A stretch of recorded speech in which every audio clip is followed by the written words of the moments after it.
Capítulo 3 do livro Lealdade e Deslealdade. Uma cultura de fidelidade. Uma cultura pode simplesmente ser definida como sendo a maneira como pensamos e fazemos as coisas por aqui. A cultura de uma igreja é uma força muito poderosa. Uma igreja pode ter também uma cultura de lealdade ou de deslealdade. Ao visitar igrejas diferentes, tenho notado um clima dominante de lealdade ou de traição. Lembro-me de uma certa vez, quando estive na África do Sul para ministrar, interagi com muitos pastores, assistentes e líderes. Em minhas interações, observei certa reverência e amor genuíno com todos os pastores, assistentes. Pareciam ter por seu pastor sênior um grande carinho e amor. Nunca houve nenhum comentário sarcástico de qualquer um deles. Eles pareciam amar e respeitar sinceramente o seu pastor. Outra igreja, porém, tinha uma cultura de deslealdade. Recordo-me também de quando estive em outra igreja, onde o contraste era inconfundível. Encontrei pastores, assistentes, líderes auxiliares, que não hesitavam em fazer comentários sarcásticos pelas costas do seu pastor presidente. Eles pareciam pensar que estavam ganhando a minha simpatia ao aplaudir certos aspectos da minha igreja enquanto apresentavam um retrato desfavorável da sua igreja.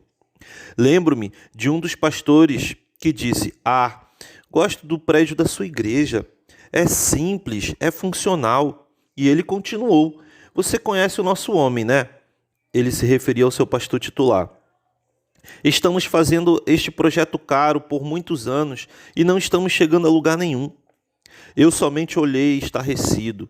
Você vê, por esse comentário, que o líder assistente ridicularizou o seu pastor sênior e a administração deste diante de mim, uma pessoa de fora. Lembro-me de outra ocasião, quando estava realizando um casamento de um membro da igreja. A noiva era da minha igreja e o noivo era de outra igreja. Pedi ao meu assistente que oficiasse a cerimônia nupcial para que eu pudesse pregar. Ele disse: gosto do seu estilo. Após o culto, um pastor que pertencia à igreja do noivo me abordou e disse: eu estou muito feliz em conhecê-lo, gosto de seu estilo. E acrescentou: estou contente em conhecer um bispo que permite que seus líderes assistentes participem na cerimônia. Você sabe, né? Em nossa igreja, as coisas são diferentes. O nosso homem, o bispo, não teria permitido que ninguém mais executasse um papel proeminente. Eu ouvi silenciosamente e pensei: esse homem acha que está elogiando-me ao fazer comentários cínicos sobre o seu pastor. Mas ele era um rebelde. Eu disse a mim mesmo: este é um rebelde em formação. E, de fato, um ano depois, aquele pastor se rebelou contra o seu pastor. Estou falando de uma cultura de deslealdade. Como disse, uma cultura pode simplesmente ser definida como a maneira como pensamos e fazemos as coisas por aqui. A cultura de uma igreja é simplesmente um conjunto singular de costumes e valores aos quais os membros estão acostumados. A cultura de uma igreja é uma força muito poderosa. Você pode não percebê-la, mas ela é real. Você precisa desenvolver uma boa cultura de confiança, fidelidade e lealdade. Até no mundo empresarial, a cultura corporativa determina quão bem ela vai andar. Na minha igreja, temos gradualmente desenvolvido o que chamo de cultura da lealdade. É inaceitável falar negativamente sobre algum pastor. Eu mesmo não tenho o hábito de fazer comentários sarcásticos pelas costas dos meus amigos e pastores. Se eu tenho qualquer coisa a dizer, eu simplesmente digo. As pessoas percebem a lealdade. Os membros da Igreja Internacional Capela do Farol considerariam você um rebelde se você começasse a falar de certa maneira. Um irmão vindo de uma cultura eclesiástica menos leal comentou: sua igreja é hermética.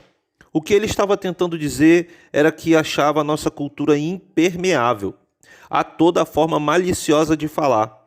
Como resultado, as correntes subterrâneas de murmuração e de pessoas descontentes não têm liberdade para subsistir em nosso ambiente.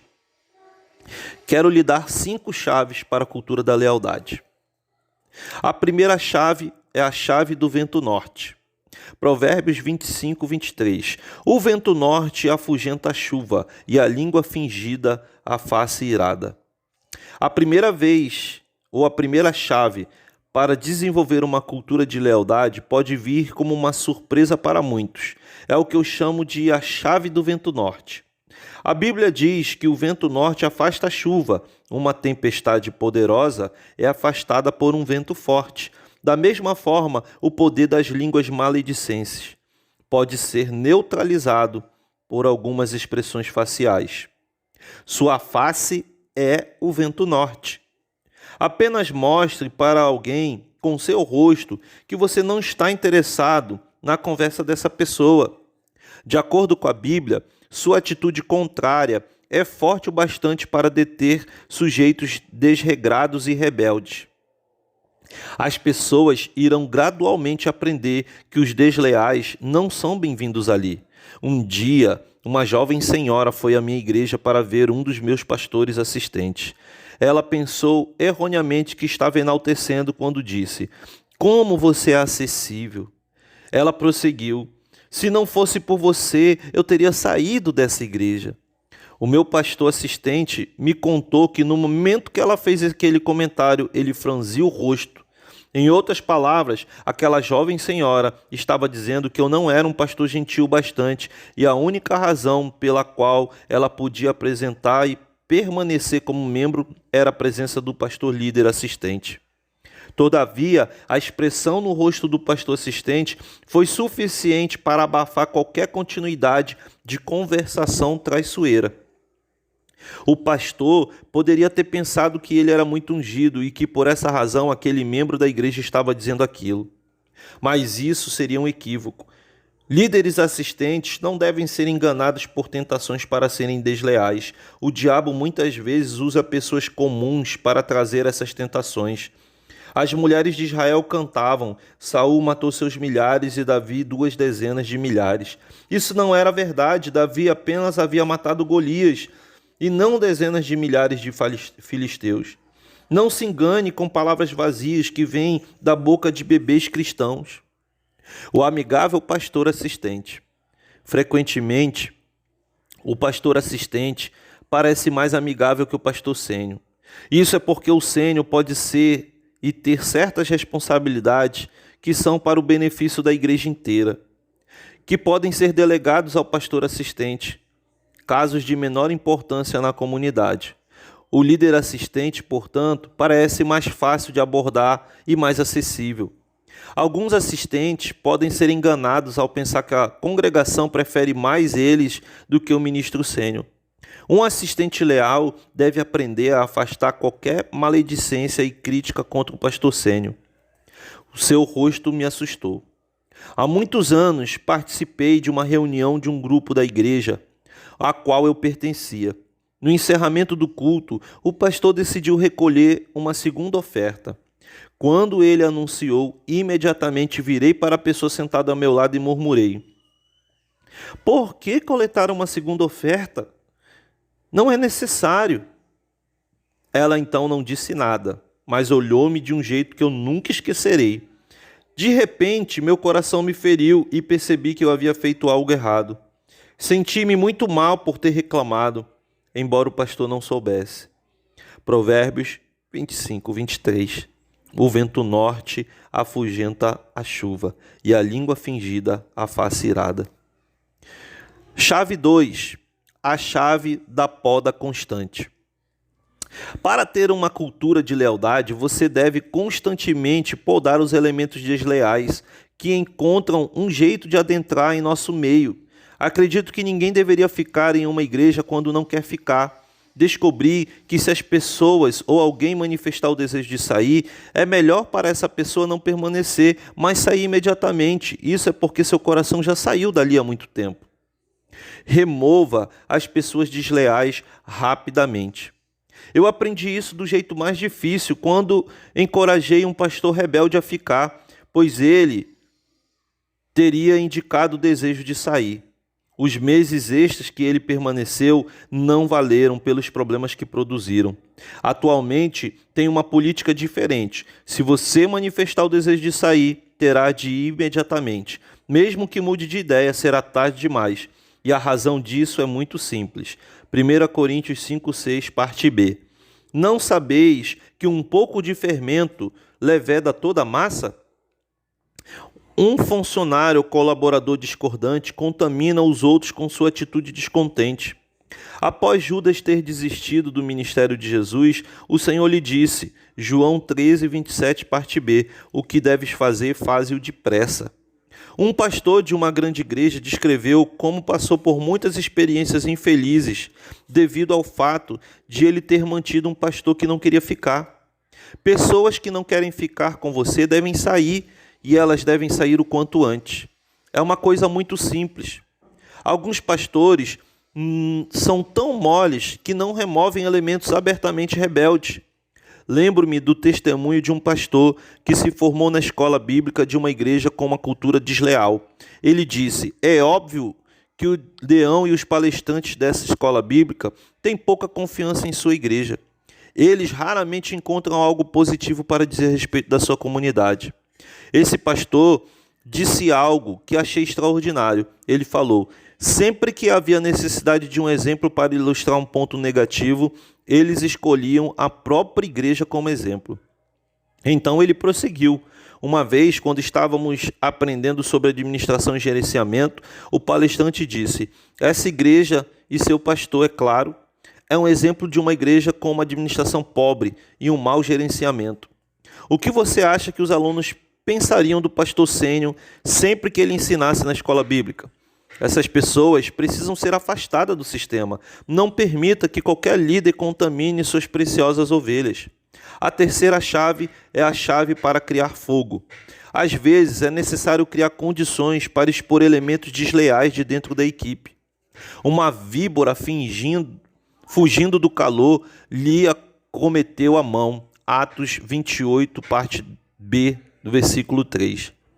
Quando Paulo atracou na ilha de Malta, o povo local gentilmente preparou fogo para ele e seus companheiros. Paulo juntou alguns galhos e colocou-os no fogo. O galho era uma cobra.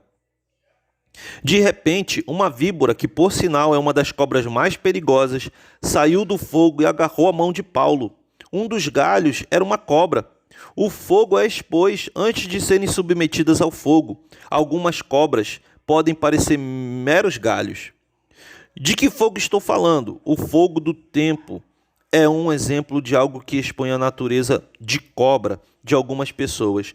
Tempos difíceis e dificuldades também expõem o ser verdadeiro delas. Às vezes, suavizar o caminho do qual os ministros viajam não ajuda a testar seu coração.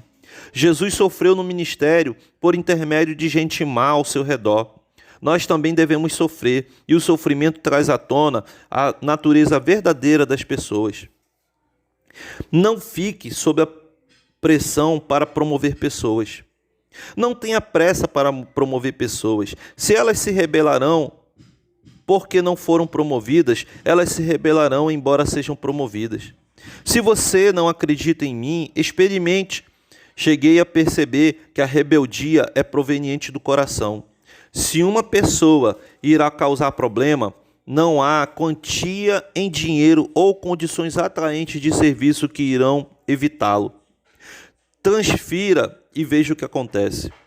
Um dos fogos que revelam cobras dentro de uma grande denominação eclesiástica é o fogo da transferência. Muitos pastores, quando submetidos à possibilidade de serem transferidos, rebelam-se contra a autoridade. Por que você deveria rebelar-se contra a sua transferência? Você obedeceu ao chamado de Deus sobre a condição de que iria morar em uma cidade rica?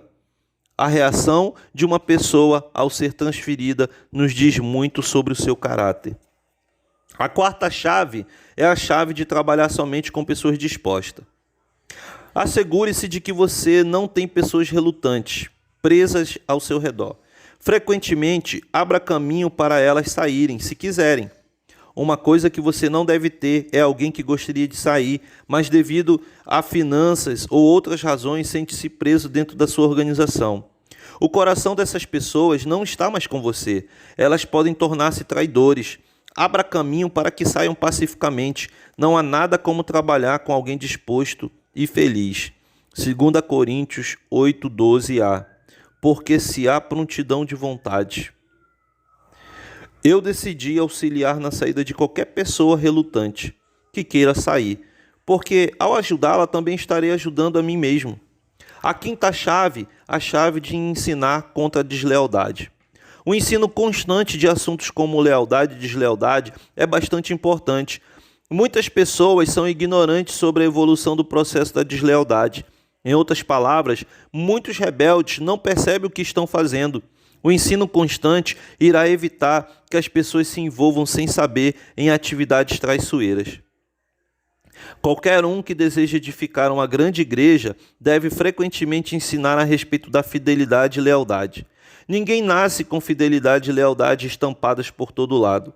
Todo ministro terá sua cota de tentações para se tornar desleal. Seus líderes desenvolverão uma cultura de lealdade à medida que você constantemente ensinar sobre ela.